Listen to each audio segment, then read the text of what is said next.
Hello everyone, it's me again, and I'm Marikit Flores. Thank you so much. OMG. Guys, pumunta ako dito kanina, medyo makulimlim lang iyon.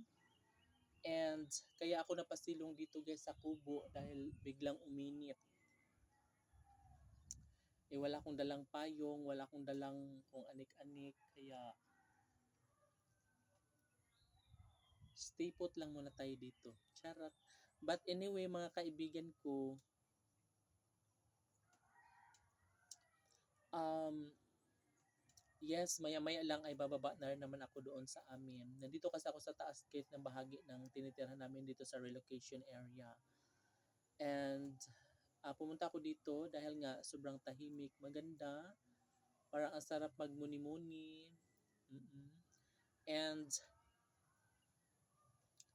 pumunta rin ako dito guys kasi gusto ko sana mangwa ng mga kasaba doon or yung kalibre. Ngunit wala namang tao doon, yung wala doon yung may-ari ba.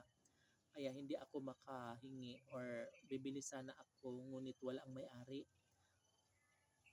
So wala akong pananghiran ba? Ang tawag niyan. Wala ako mapananghiran. So ayun, ito muna ako, sumilong muna ako dahil sobrang init nga ngayon. Kanina is medyo umaambon ngunit ngayon ay sobrang init na, grabe. Oh my god, ingat kayo diyan.